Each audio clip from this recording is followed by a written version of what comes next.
Right. We are live. Welcome, everyone out there in the internet verse. Our little contraption here is in the way of the video camera. Uh-oh. Technical difficulties as per usual.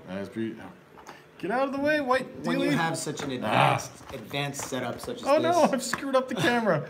We had this set up for like 10 minutes and then I screwed with it. All right, we're here, Pete. Looks like we're on. We're on, looks like we're on. Look at that.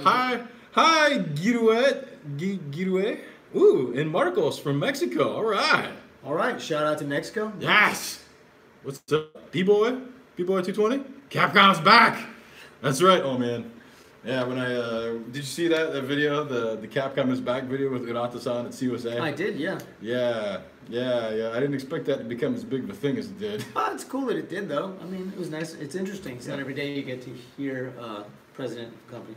Yeah, and everybody was super excited. That was release day, or not release day. It was review day. Review day, yeah. Review day for DMC5, and we got a lot of really positive feedback that day. So I was really excited. I happened to be at CUSA that day, and I started looking at as soon as the reviews started going up. I started kind of reading some reviews and pulling quotes and stuff and sending them to different people.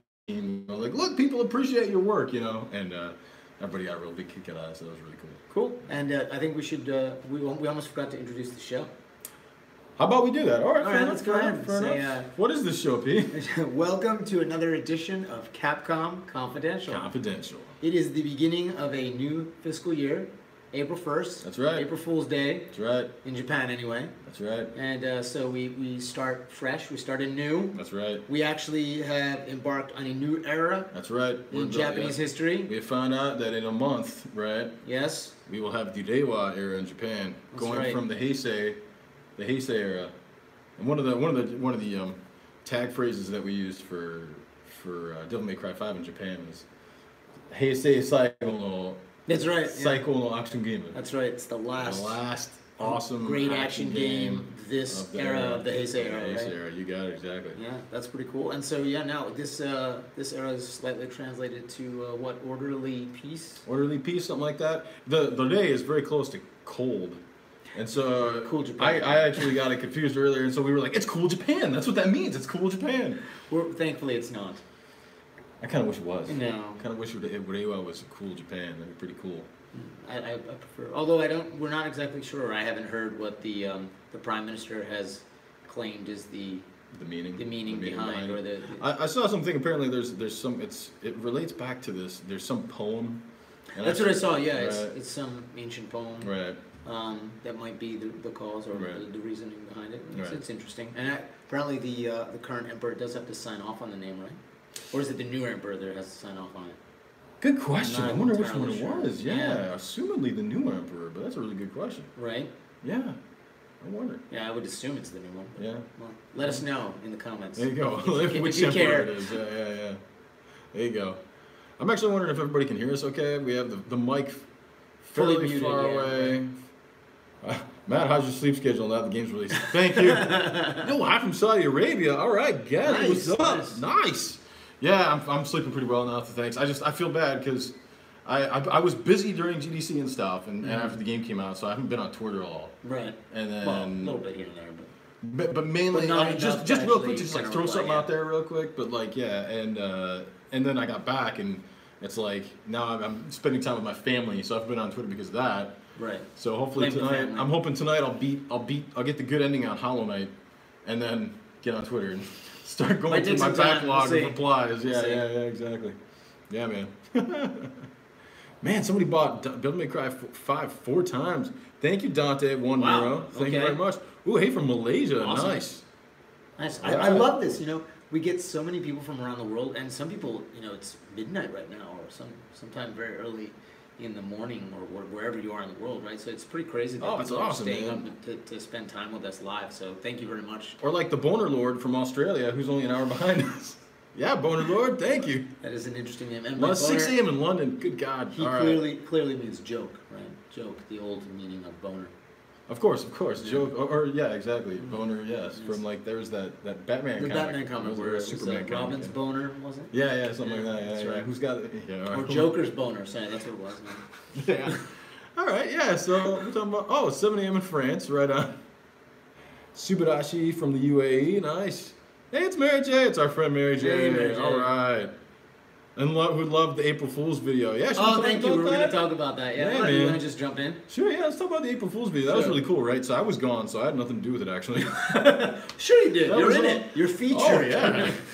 I was really impressed because, I was gone on business trips. We were at GDC and stuff, and yeah, like all of a sudden it's like, oh yeah, we're doing this this video, this April Fool's video, and I get back and I finally got a chance to see it, and you would film it. So how did that go? What was the process with one of the designers, he came up with an idea and he wanted to do something for April Fools, and we all wanted to do something, but basically he did some testing, and I don't want to spoil it for anyone who hasn't seen it yet, but there's a little bit of a thing where we have announced, and this is an April Fool's, so take it that way, but a new playable character, and so it kind of goes into the dream sequence of that character experiencing him being a new character in the game, and you star until I star. Oh my god, that's amazing! You'll need to see what we're talking about in order to. That must be really high tech, man. To be able to have me started, even though I was super high tech in Japan. Yeah, we used a lot of our technology internally to really bring out a lot of the facial capture. Nice. Yeah, when you are talking, when you're not really here. Nice, that's amazing. Yeah. That's anyone amazing. who sees the video will know that I am full of shit. You're not full of shit. You're not full of shit. But it was. Well, no, really... there's no facial capture, is what I'm saying. oh, that kind of full of shit. Well, yeah. You could have fooled me. Yeah. You could have fooled me, man. I mean, with the hey buddy and everything, I thought that was me. You thought it was you. I thought that was me, man. Well, get out there, and if you haven't seen it yet, tell your friends. It was a lot of fun to put together, and it was the brainchild of Yoshida-san, who was the designer. Yep. And yeah, we tweaked it a bit, and I was able to give out a wonderful performance, I think. Yeah. I'm very proud of my performance. I think you did a great job.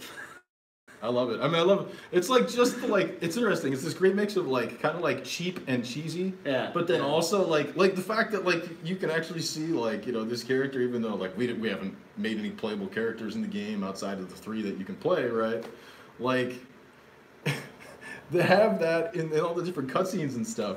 And then the voice. So the voice is Kuda-san. Yeah, who's in the, what would you call it, the editing team? The film editing team? The film, yeah, we call them the Azohan, right? Yeah, so yeah, the film team. They do a lot of trailers for us, and put a lot of, the video team. They're awesome. Oh, they're so good. They're so good. And yeah, of course they put it together, Yep, and he's found his new calling as a voice actor. As a voice actor, yeah. Kuda-san did a great job. That's great. And then you guys also how involved were you with the RA2 one? I was involved with that as well, okay. Which is also pretty interesting. I'm glad you mentioned that one. If you guys haven't seen that one, definitely check it out.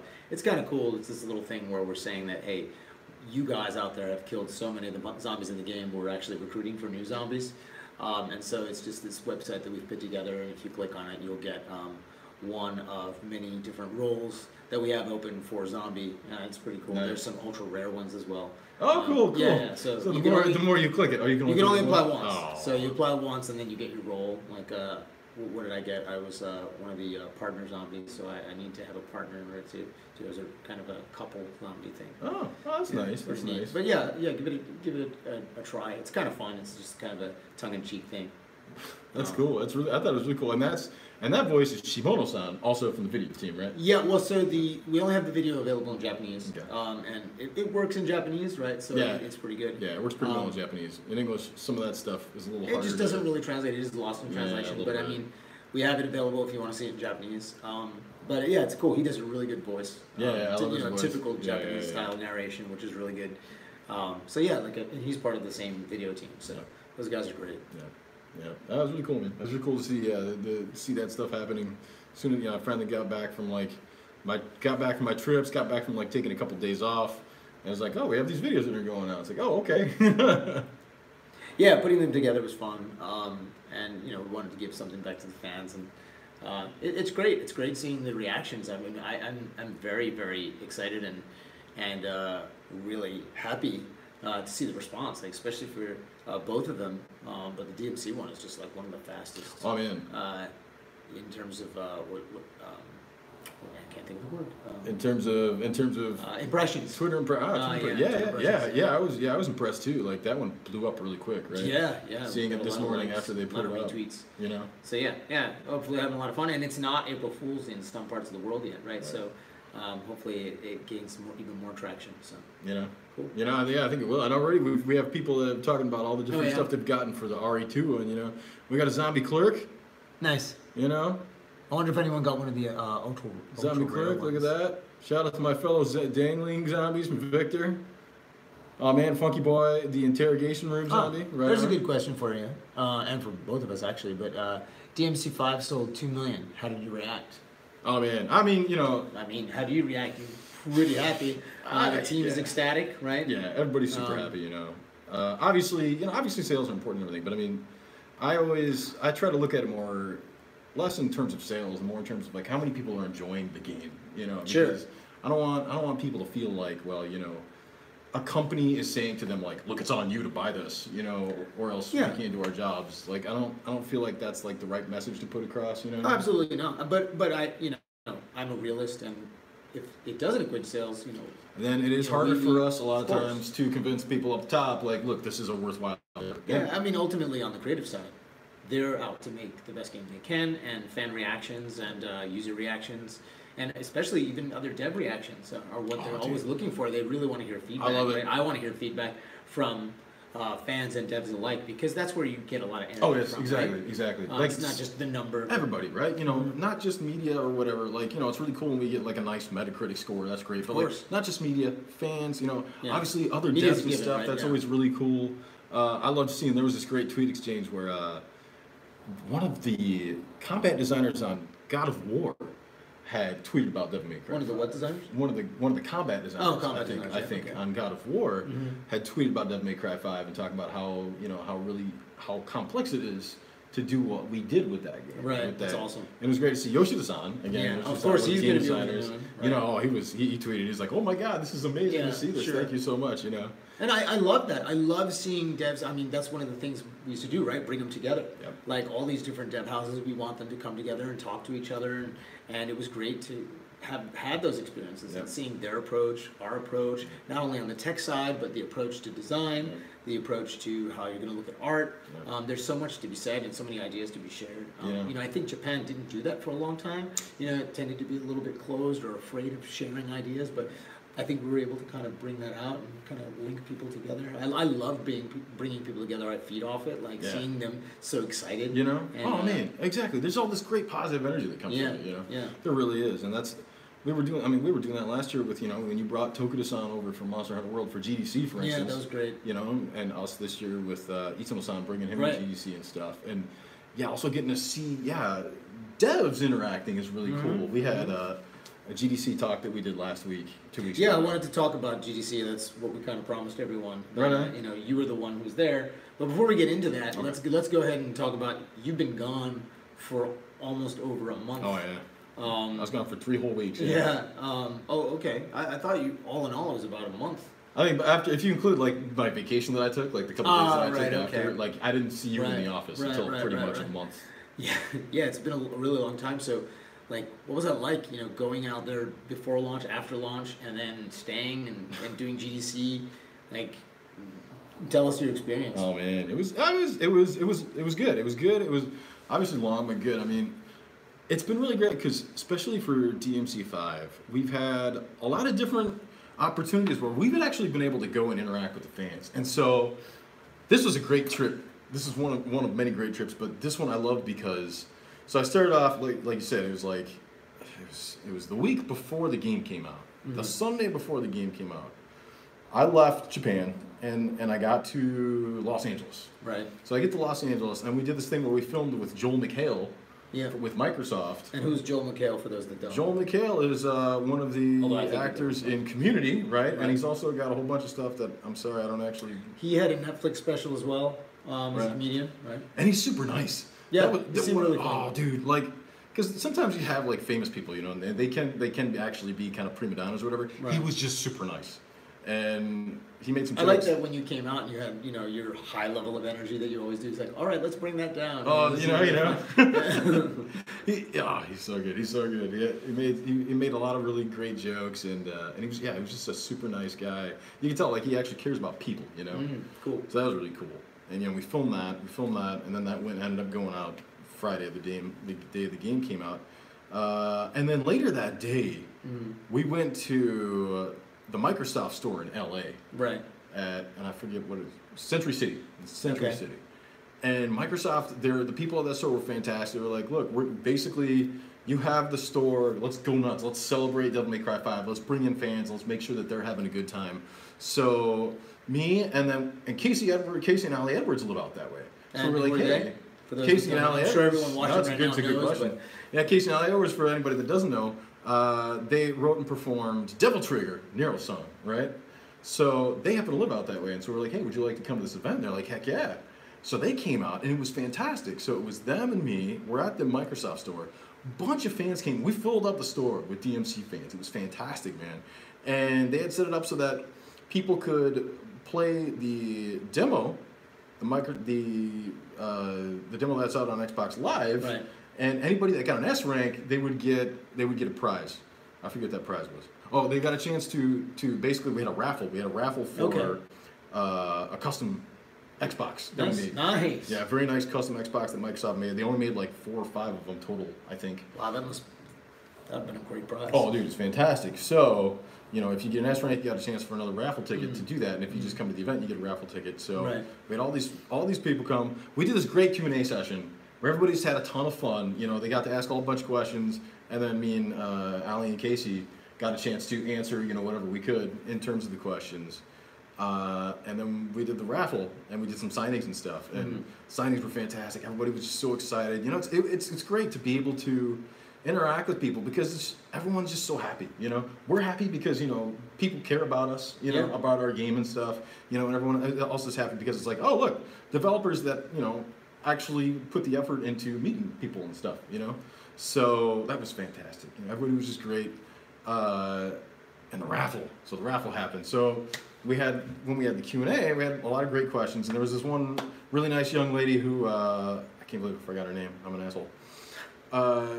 I think that's really passionate. I mean, not entirely connected to why you're an asshole. That's not. I mean, that's true. I'm still an asshole. But our very first question came from this really enthusiastic young lady, and she's the one that won the Xbox. Oh, nice. And it was just fantastic because deserving person. Oh yeah, well she was so excited, Awesome. And so it was great. She was excited. We were excited for her. Everybody was excited, It was great. It was one of my favorite fan events we've ever done, So that was great. That was a lot of fun. Next couple days, just doing a lot of different kind of like PR interviews with different places. So any of the interviews where it's just me. Probably film those in LA and San Francisco that week. That's probably what that was. So you started in LA, moved to San Francisco. Yep. So Tuesday, moved to San Francisco. Did some of that stuff.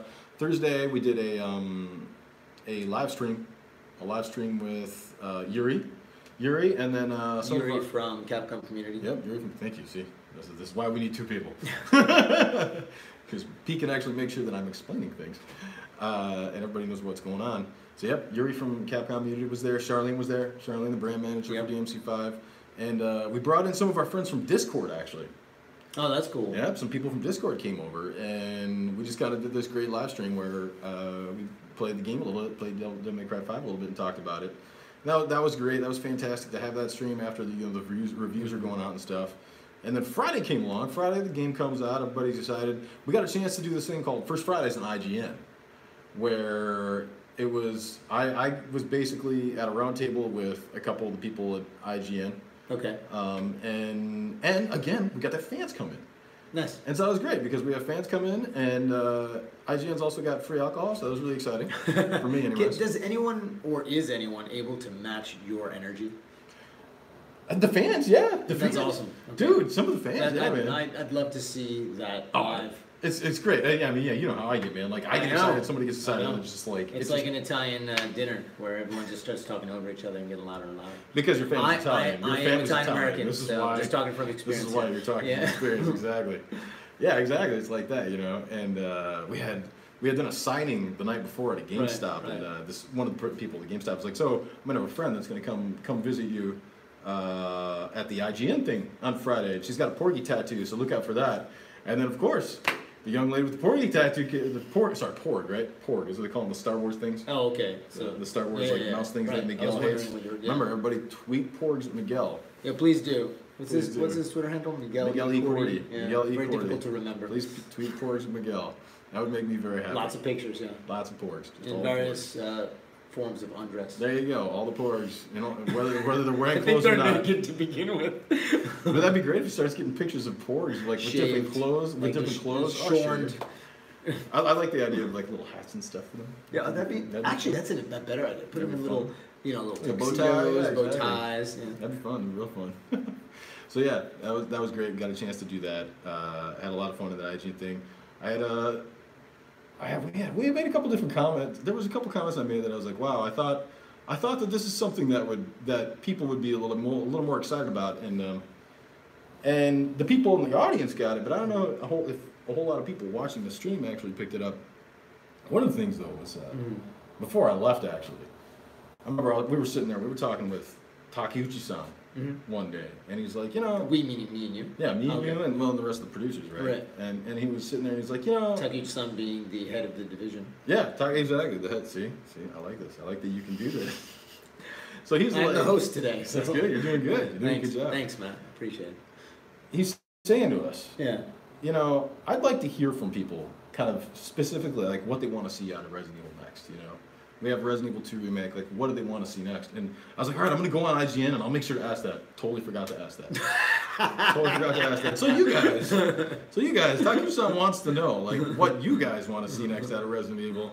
Maybe that's something you can tweet out. How about let's make it even broader? What do you want to see out of Dev 1? Although I think they often tell us. But I can tell you what I want to see out of Dev 1. I want to see more Devil May Cry, but we have to be able to convince people up top that that's worth doing. So we'll see how that goes.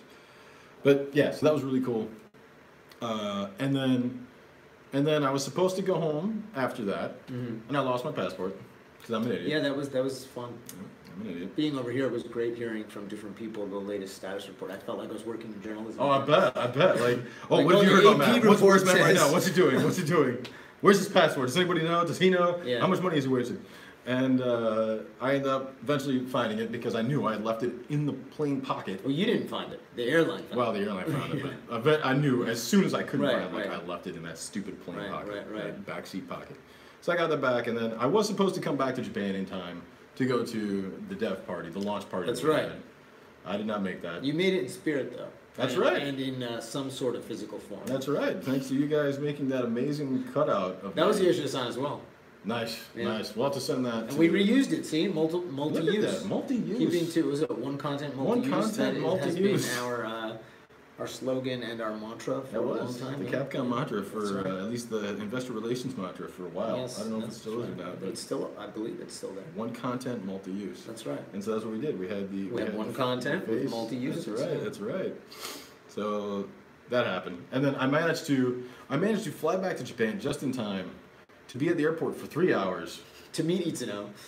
Basically, yeah, meet Itsuno, and then to get on the plane with him to go to Australia. Right. Where we went to MadFest, which is an anime convention in Sydney. Okay. It was this is the first time they've done it in Sydney, actually. They always do it in Melbourne. Oh, is that right? Yeah. I'm not familiar with the events. So yeah, it's called Madman Anime Festival, and they usually do it in Melbourne. They're based in Melbourne. Okay. But they did it for the first time in Sydney, and again we had a chance to actually go out there. Like they had a couple kits set up where people could play Devil May Cry 5, and then me and Itsuno-san most of the time. We also had this big wall with some cutouts of the characters where we could take pictures. So we kind of hung out over there, and whenever a fan wanted to come and get a picture with us, they could do that. They could talk to us about stuff. We could sign some stuff. Cool. And then we also had very specific signing sessions as well, where we're sitting down and signing stuff for people. So that was really cool. And then we did a Devil May Cry 5 panel. And since we had a panel, we were like, all right, it's going to be a week after the game comes out, so we can't really talk about spoilers yet. But what's something that people that would really enjoy? And we kind of realized, well, we haven't talked about the actual design process for the character design in the game. We've talked about the scans. We've talked about how the pipeline, Yeah, we talked about that actually at FanFest, right? Way back when. That's right. One of the first things we did, right? Yeah, exactly. But we hadn't talked about the character design. So we got together basically all the different drafts of the 4 characters of Nero, Dante, V, and Nico. And kind of showed like these are all the thumbnails. This is how the design started out based on this information, and this is how it progressed. So that was really cool. It was really cool to show that. And then for all of them, Ikeno-san. Ikeno-san is one of these artists at Capcom. He's been around for years. He's been a long time. He's awesome, right? Yeah, he's been since the mid '90s, I think. And so he was the guy that did all of the character art for Street Fighter 3 Third Strike, I think.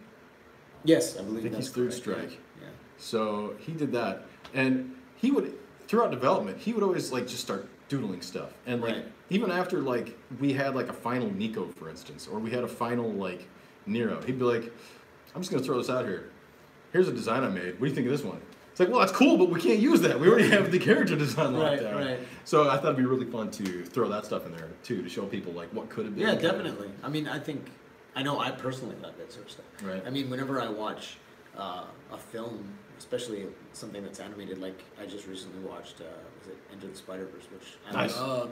And there's so much behind the scenes. You can listen to the commentary as well. That sort of stuff is, I think, just great to give back to the fans, especially as someone who is a creator, right, or has that sort of interest in learning the creative process. Yeah.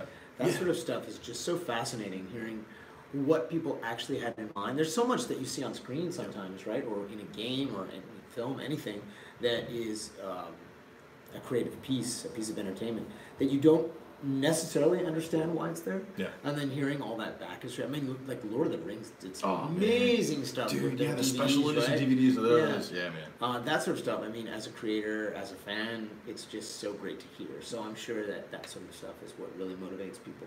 You know, and I love that for the first time we finally put the previs, the live action yes, in Devil May Cry 5. We talked about that. Yeah, we'd always years, wanted to do that, right? Like with Rev 2, for example, right? Revelations 2. And Revelations 2, we had like a couple trailers, right? We had like a couple trailers where we kind of used that footage a little bit. So if you go back, if you're a Resident Evil fan, you can go back and you see there's certain trailers where we use the live action cutscenes like that. It's from this process that we call previs, and we've done that for years. Like I remember seeing those for like RE6, for instance. Yeah. I can't remember like this. We've always done that. And sometimes they're done to like extreme levels. Like, whoa, that's some crazy previs. Do you really kind of rein that in a bit. You don't have to go to. You don't have to put that much money into it, right? Like it's kind of not what it's for. But there's always these great little quirks, like the fact that when they have like like the van, for instance, for the van they like made a little van, Van Coon, or like for Kerberos. Kerberos is this 3-headed dog, right? I think we say Kerberos in Japanese. Yeah, we say Cerberus in English. Yes. Speaking of English, so for Cerberus, it's three people, two people on it. It's like basically for those watching, someone behind you. Yeah, like doing like that, And there's so much character in these videos, right? Yeah. So I was so excited to finally see that, and that's kind of part of the process, right? That's part of what you're talking about, where it's like, all right, here's a little look at how things are made behind the scenes. Yep. Hopefully anybody that is interested in the process will get a kick out of that. And it seems like we have. Like I've gotten a lot of great feedback from people.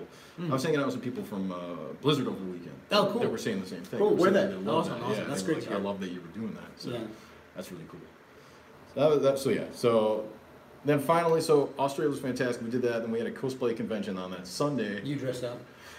We did bring the replica. We brought the replica costumes. So the ones that the people in Japan could. They're not even replicas. They're actually the authentic originals. We actually brought the replicas. Oh, you brought the replicas this time. The authentic originals. We're using those somewhere else right now. So I see. we brought the replicas. I see. So me and Itano wore the Nero and Dante jackets. Okay. To this cosplay thing where we got a chance to kind of judge some cosplayers who did a fantastic job, and then.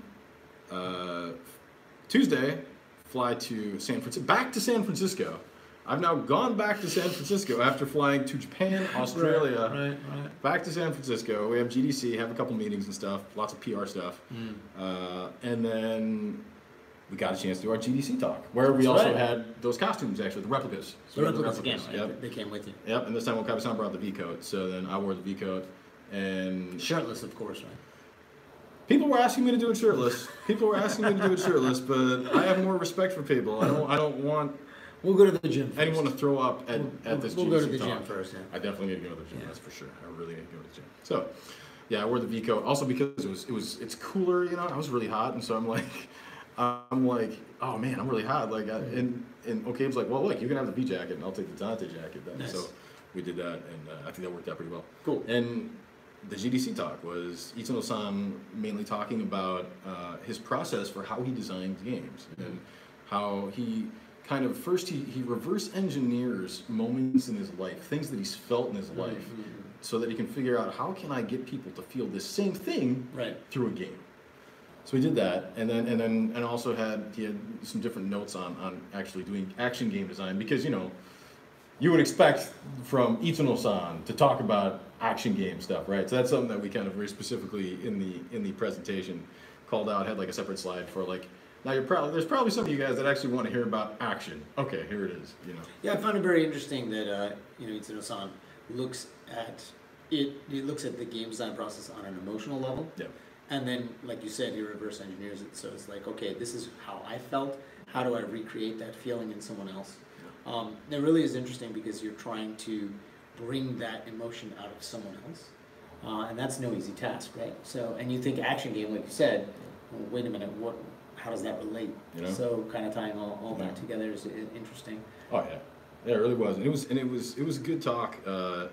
I was impressed because the room was like completely full. It was like standing room only, just like the Monster Hunter talk last year. That's awesome. And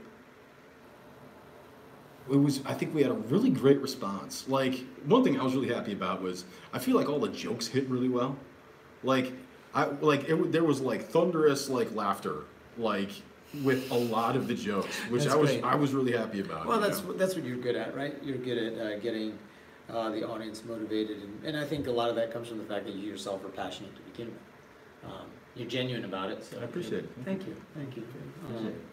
Oh, little hug there. There you go. Yeah. Somebody asked actually, will the GDC presentation be uploaded to YouTube? We can't do that on our side, but it will be available on the Vault. It'll definitely be available on the Vault, right?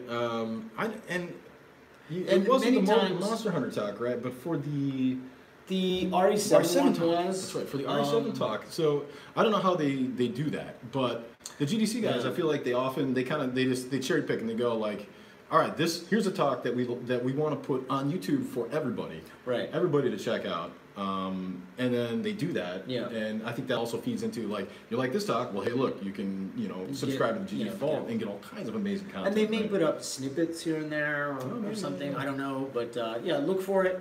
It should. When does the Vault go live? That's a good question. I don't know. Yeah, maybe within the next couple of weeks. I think the Vault will probably go live. To just keep, if you're a member of GDC Vault, or if you attended GDC, if you had a specific pass, you'll get access to it. And like we said, unfortunately, we can't upload it, but if you stay tuned, it may be available. Right. So yeah, I mean, with any luck, either way, eventually it'll be on the GDC Vault. That much we know, right? Yeah. It's a great talk though, and I hope that a lot of people get a chance to check it out. I thought it was fantastic. I thought a lot of the content was great. That's because you gave it. No, it's because it's Itsuno. Well, that's because it's Itsuno. Itsuno gave it, yeah. But that was great. And then afterwards, we had a huge line of developers that wanted to get Itsuno-san's signature. That's great. So that was fantastic. To be able to, to get done with that talk. And of course, a lot of people want to ask questions, so we did our best to kind of answer questions. But it was the last talk of the day. They needed to start kicking people out of the building at like 7 p.m. Right. So wait, you guys were that late? So we stayed until past 7. And wait, your talk was at 4:30, right?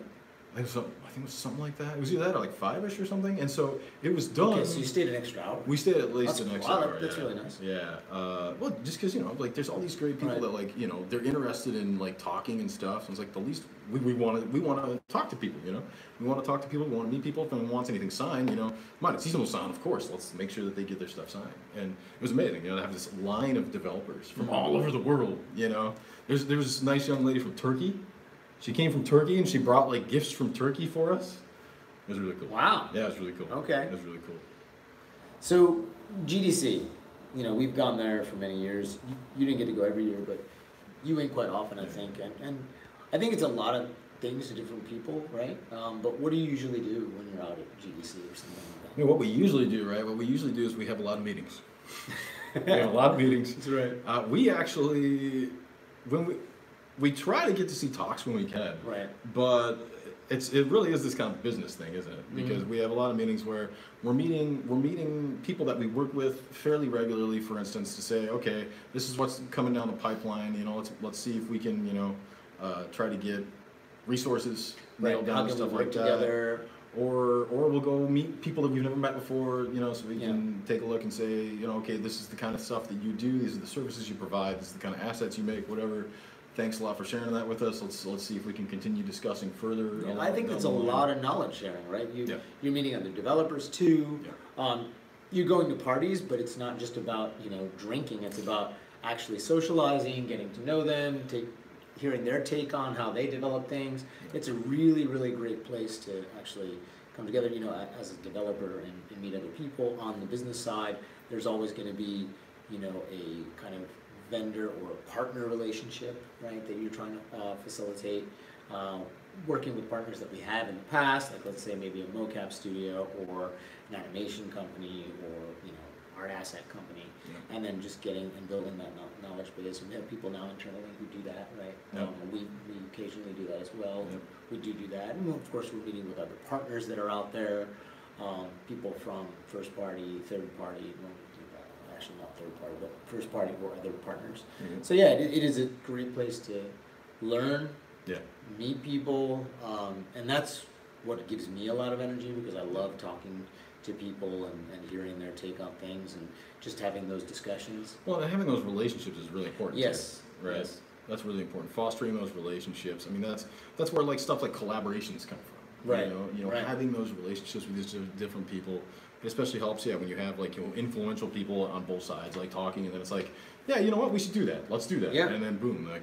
You get to see all this amazing stuff. I'm happy that I've got to actually see, let's say, writers or cinematics directors or, you know, other artists or studios that I've put together, and this isn't even on our side. This is just putting them together and then seeing them work on projects independently. Yeah. I mean, that's really cool. Yeah. I love that sort of stuff, because it's like, hey, you want to do that? I think I've got a great person for you. Or, hey, you're this kind of creator. Imagine the money that you can make as a consultant if Capcom lets you do freelance on the side. But no, it's just a lot of fun. I love, like I said, I love seeing creative people kind of grow in that sense. And, that's really cool. You know, I can't create that well on my own, so it's I'm creative in a different way. That's right. Well, you're creative with relationships and with people. Yeah. You know? But yeah, this year didn't get to do much of that. Didn't get to do much of that because it was. You weren't there that long. I wasn't there that long. That was part of it. And then the other thing was we had a lot of PR stuff that we were doing. So usually we're not launching a game around GDC. So. I can go to all the meetings and stuff, but this time didn't really get a chance to go to many meetings. We really just had, there's a lot of different PR stuff we were doing, like interviews we were doing and stuff like that, and then getting ready for the GDC talk and doing that. So Friday morning, usually we go back on Saturday, right? Usually we're in San Francisco from like Monday through Saturday morning. Saturday morning we fly back to Japan. Flew back to Japan Friday morning, right? Because then me and Itsuno-san and Okabe-san did a talk at this school called Human Academy. Right. And there's a couple of them in Japan, but we did a talk at the one in Yokohama. So, yeah, Saturday we get back to Japan, and I'm in a hotel in Yokohama, and then Sunday we're going to do a talk. So finally, Sunday, literally 3 weeks after I left my home, I finally got back home to Osaka. Man. It was a good 3 weeks. Was it good to see the family? Oh yeah, of course. My daughter, ever since then, like she won't.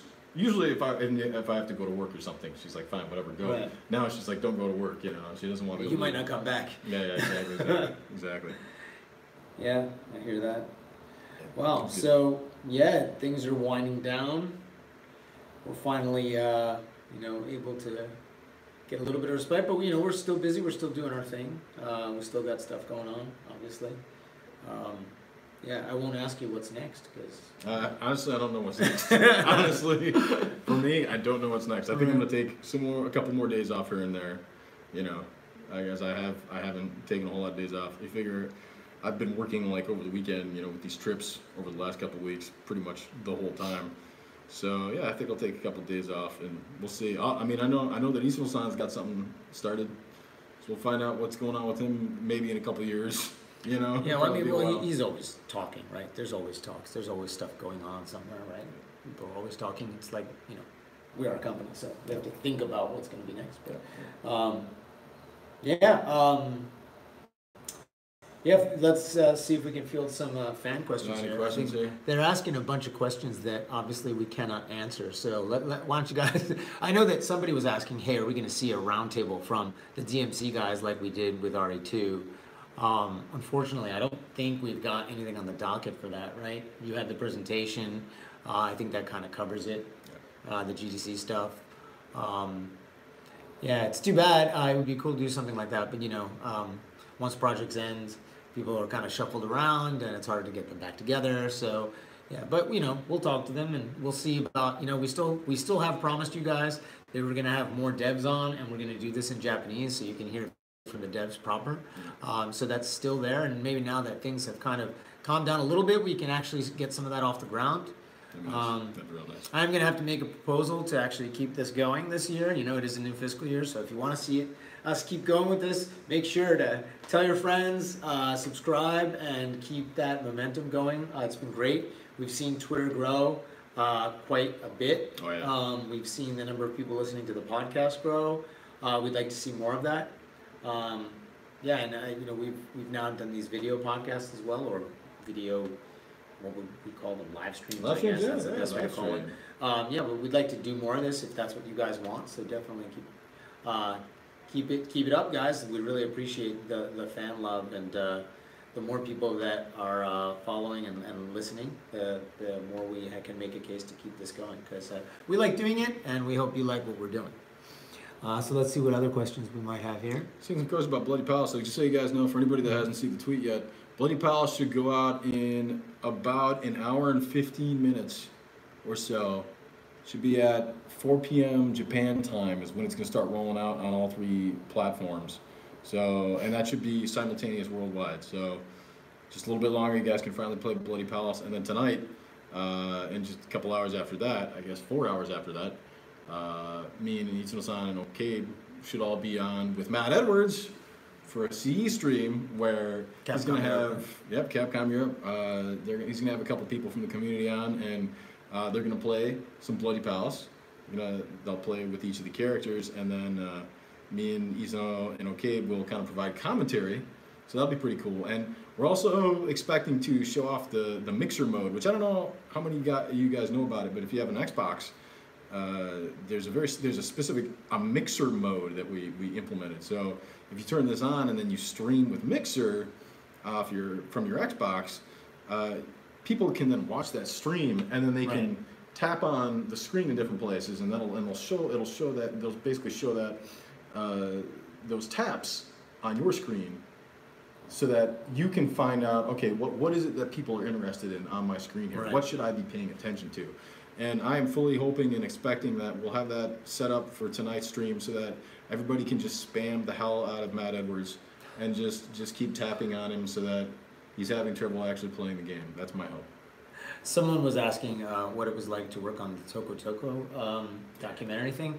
And for those who don't know, Archipel, they are a couple of documentary filmmakers based out of Tokyo. I believe they're French. It was actually a lot of fun working on that. And I really liked the pieces that they put together, not just the one they worked on for DMC 5 and RE2, but just their work in general. Good ones. I really like how it has that dramatic kind of documentary feel. I think they've kind of found a good niche to put that in place. And we on RE2 side were able to kind of sit down, myself, Kanda-san, another producer, and the 2 directors, Ampo-san and Kadoe-san. We sat in an izakaya for about 3 hours. That was 3 hours, really? Yeah, it was about 3 hours. It was a lot of fun. Pretty long too, actually. Talking to them. But as I used to work in television, as with most TV, you just take the best snippets and kind of put it together. So you're saying there could be a director's cut version? If they feel like putting it together, maybe. But that'd be amazing. Yeah, I mean, it was really interesting.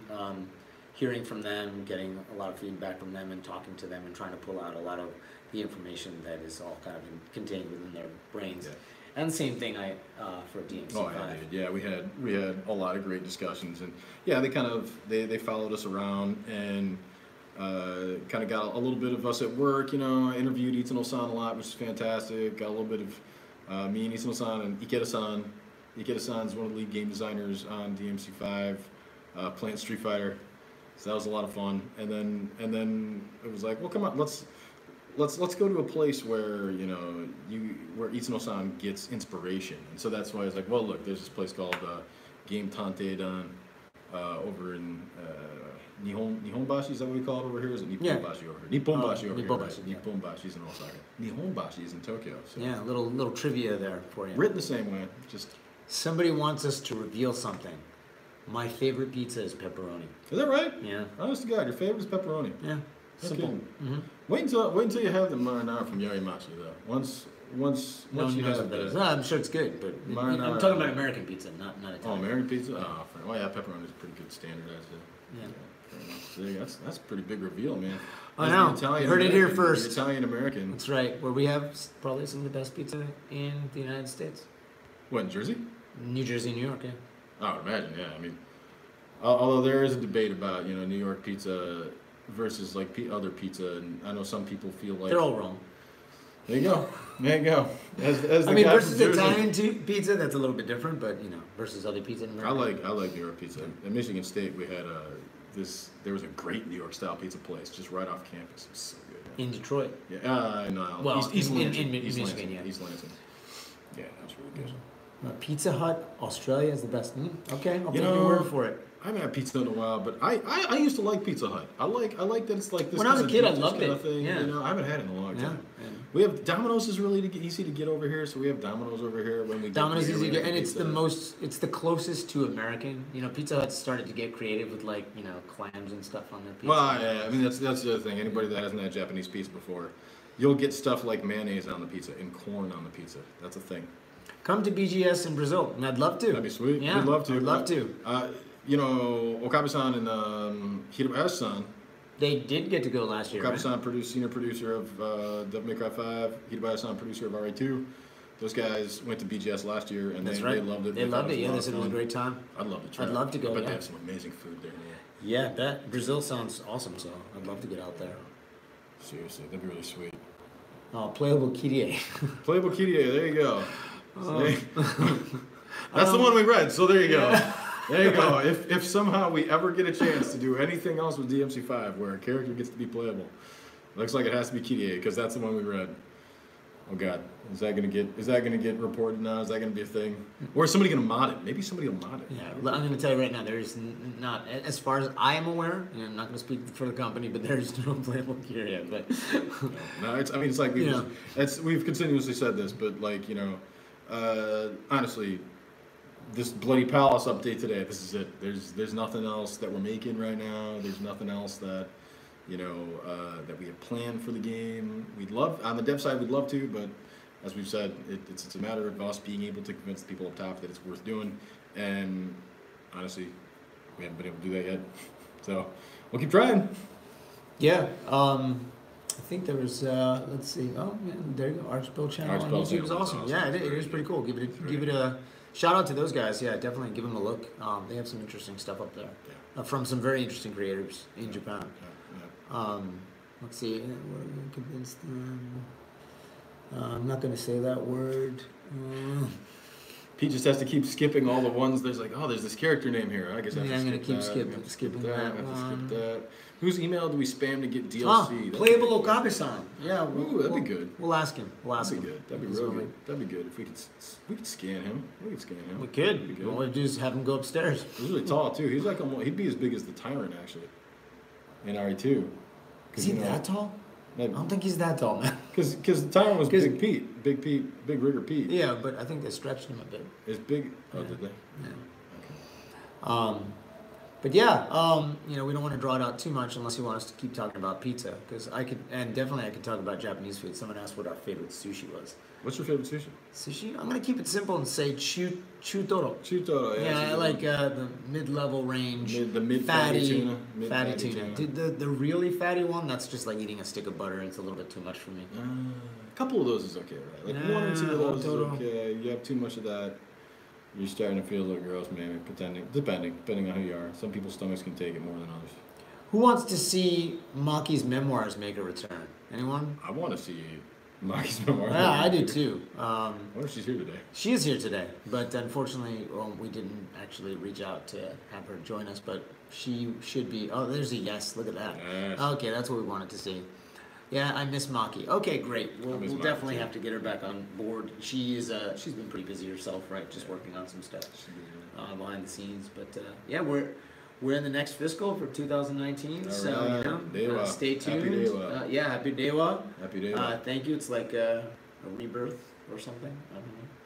It's Dewa. It's Oh no. Well, we already explained what it means. Oh, okay, okay. Like a new era kind of thing. Ah, the new era. There you go. It's a new beginning. A new beginning. Yeah. It's spring, so we've got the cherry blossoms outside. Actually, it's really great. Gonna probably go ahead and do some hanami this weekend. That'd be good. Hanami means flower viewing, to loosely translate. Exactly. It's a great excuse to go outside and drink alcohol under a tree. Yep. Japan is pretty much one of the only places I know where that's a thing. But if it is a thing somewhere else, then that's pretty awesome too. But yeah, I definitely love it. You get to just bring a bunch of food, hang out with a bunch of friends, and public drunkenness is okay. So in Japan, it is okay. In Japan, it is okay. And somehow still levels of violence remain low. So which is pretty great. Well, I think a lot of Japanese people when they get inebriated, it's more like it's a love fest, which is probably why I fit in here so well, Right. Because once I start getting inebriated, then I just start hugging everybody. Okay. Well, we'll end there. There we go. All right. Well, thanks guys for listening again today, and thank you everyone. Actually, we're being thrown out of the room. We do have 6 minutes left. Yep, we gotta get out of So here. violence doesn't exist in Japan. Well, I would say that is incorrect, but it is not as high. Let's consider it this way. It's a low crime society. I used to study criminology. So yeah, and thank you for tuning in, everyone. Thanks a lot, guys. We'll cue the music here, but you're not going to hear it unless you listen to this again in podcast form. But yeah, thanks again, and yeah, we love you too. Thank you, Mary J, and thank you everyone out there for taking the time. I know some of you are watching, even though it's extremely early or extremely late where you are in the world. We really, really love that we're getting people from all over the globe listening and watching and tuning in. I mean, I really, really think that that's amazing. That is really cool. I mean, especially because who really wants to listen to these two bozos? All right. But yeah, thanks guys. All right. You guys keep your smoking sexy style. And we'll see you in a couple hours on the CE stream. Take it easy. How do I turn this off? I do this every time, don't I? Every time. I'm like, how do I turn it off? I don't know what I'm doing. Turn it off. Yeah. How do you turn it off? We don't know what we're doing. We're idiots.